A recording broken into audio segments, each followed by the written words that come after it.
Hey everybody, this is Mike with Absorb Self-Reliance. I'm going to attempt something other that I've never done it this way. I've done it several other ways. I always heated them up, I always forged them, and I made them. But a lot of people are asking about how to make a cheap, inexpensive Flint striker.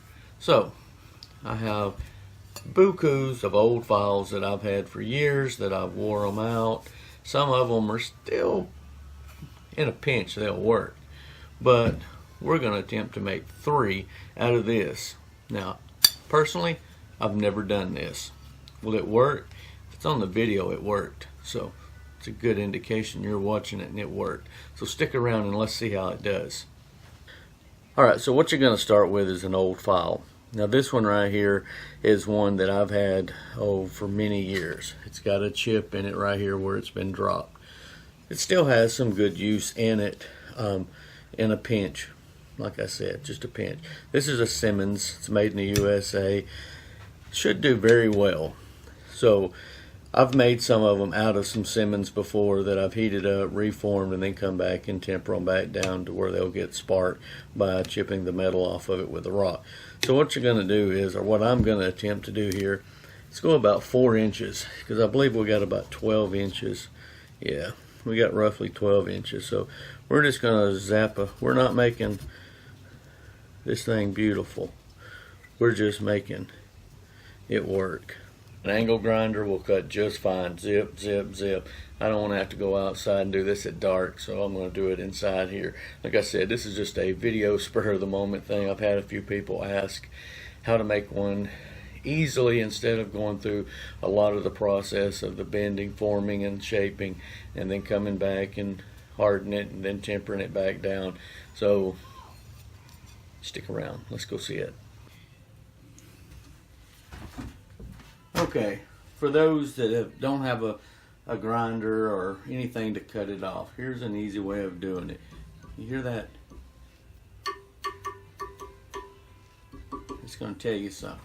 Put on some safety glasses, get a hold of it, and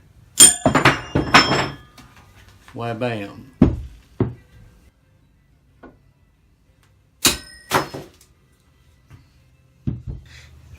Alright, so I got a little hasty. I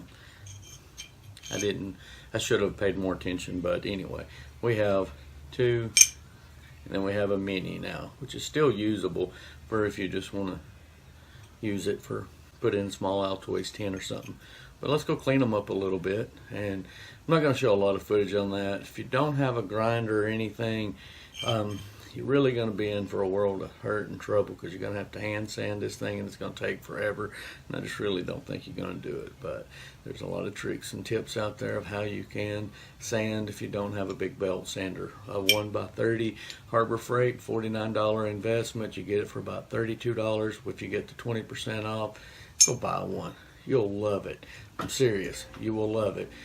Even my big one, I still use the little one a lot of times on stuff. The big one is bigger for when I have a lot of knives to do and not just want to tinker around, but I still use it. So hang tight. Let's go sand it down.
Flip the other side.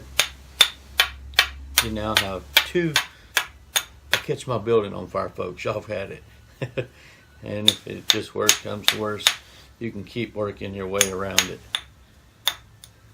And 1, 2. Alright, so here's a piece of char cloth.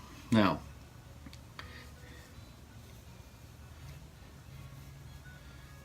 how do you skin a cat? You skin one. That's how you do it. Whatever works for you, you do it. Here's one that I make.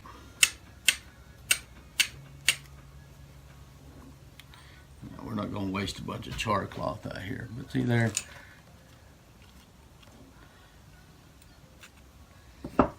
It's just a little small, tiny one. It's good if you just a nickelbacker. You just, whatever that means, but here's the $1 a few minutes of your time, and you get 3. You can maybe get 4, you could get 6, it depends on what you want. Let's try this little tiny one right here. A little small piece. Oops, get it turned around there.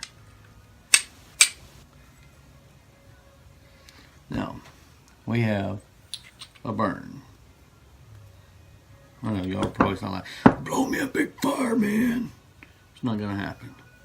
I'm in a building. You'd see a big fire probably.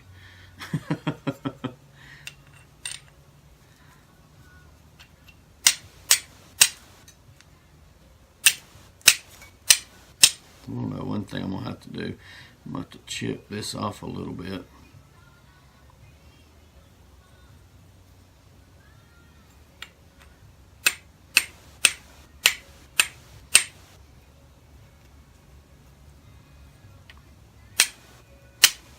There we go. And there's that inlet. And let's do this one.